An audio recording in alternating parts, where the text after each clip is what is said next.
천사들은 여인들이 해야 할 일을 말하고 있어요. 그가 여기 계시지 않고 말씀하신 대로 살아나셨느니라. 와서 그의 누우셨던 것을 보라. 살아나셨다. 뭐대로? 말씀대로 살아나셨다. 평소에 그분이 말씀하신 대로 살아나셨다. 그러면서 하는 말이 또 빨리 가서 그의 제자들에게 이르되 그가 죽은 자 가운데서 살아나셨고 너희보다 먼저 갈릴리로 가시나니 거기서 너희를 배우리라 하라. 보라 내가 너희에게 일렀느니라. 그렇게 얘기를 하지요. 예수님의 부활은 물적 증거가 있다는 것이요. 누우셨던 것을 보라. 빈 무덤을 보라. 또 베드로가 달려가서 들여다보니까 세마포가 거기에 있는 겁니다. 부활의 증거가 거기에 있어요.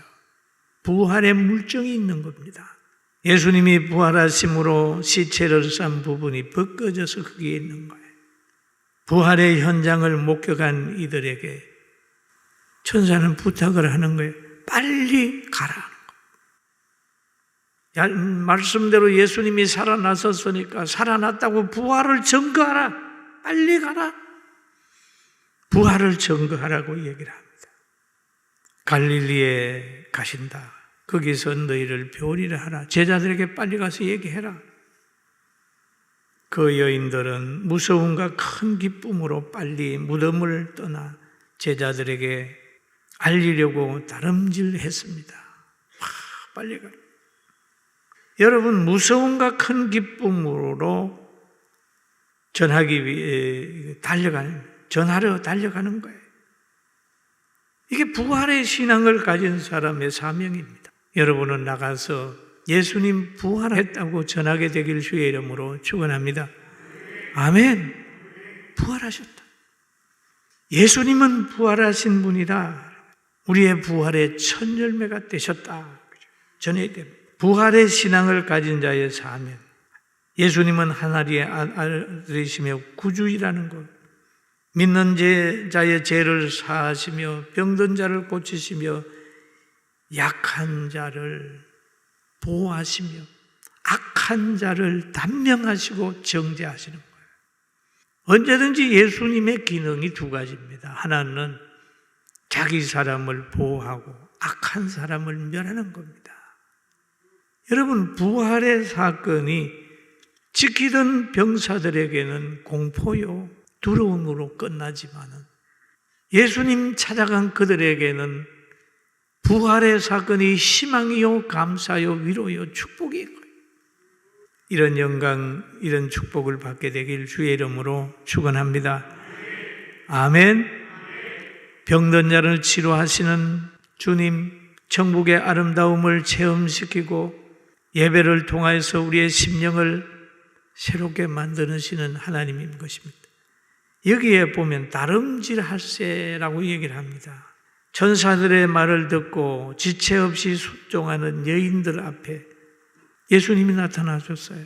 다름질할세, 머뭇거리지 않았어요. 그때 예수님이 나타나니까 여자들이 나가서 그 발을 붙잡고 경배합니다. 인간에게 제일 큰 복이 있다고 하면 뭡니까? 예수님 만나는 거예요. 그리고 예수님 만나게 되니까 하신 말씀이 있어요. 예수께서 그들을 만나 이르되 평안하냐? 한번 따라 하시고 평안하냐? 평안하냐? 제일 중요한 게 평안입니다. 그래 우리 그러잖아. 평안하시지요? 평안하시지요? 예수님도 배고프냐? 뭐하냐? 그거 묻자. 평안하냐? 물어보잖아요. 평안하냐? 부활하신 예수님이 제일 먼저 만날 때 평안하냐? 그러면서 때로는 평안할지어다 라고 얘기를 하죠. 요한복음 20장 19절에 보니까 이런 내용이 있어요. 이날 곧 안식으로 첫날 저녁 때에 제자들이 유대인들을 두려워하여 모인 곳에 문을 닫았더니 예수께서 오사 가운데 서서 이르시되 너희에게 평강이 있을지어다 라고요. 제자들 보세요. 예수님이 평소에 부활한다고 말씀하셨는데도 그거 생각하지 않고 유대인들을 두려워하여 모여서 벌벌벌 떨고 있는 거예요. 여러분, 우리가 예수 믿는다고 하면서 하나님께서 하신 말씀을 너무 자주 잊어버려요. 예배와 기도의 능력을 저 사탄들은 더 잘 아는 거예요. 근데 우리는 그걸 너무 모르는 거예요. 그래서 이 위대한 예배를 방해하는데 우리 너무 자꾸 양보를 한단 말이에요. 양보하면 안 돼요. 대단히 중요한 거예요. 문을 닫고 벌벌 떨고 있는 거예요. 평안을 잊어버리고 있는 거예요.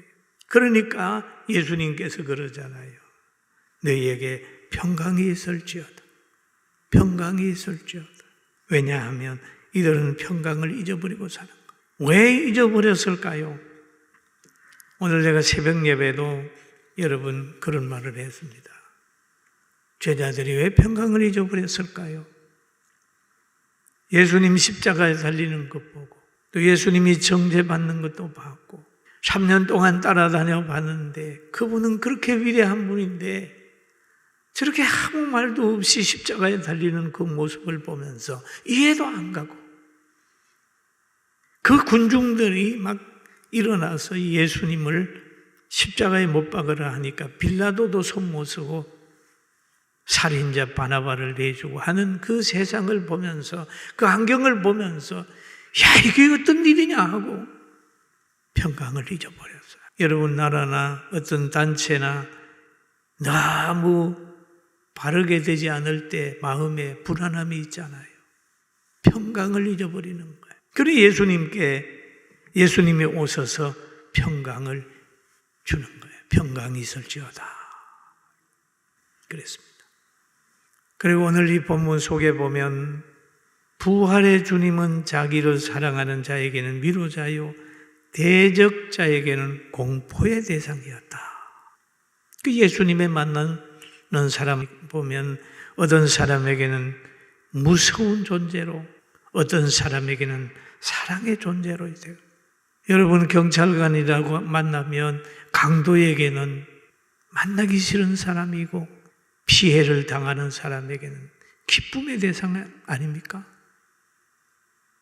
마귀에게 속하는 사람은 예수님을 보면 막 뜹니다. 그러나 예수님을 사랑하는 사람은 예수님 만나면 예수님하고 그의 품으로 달려가지 않습니까?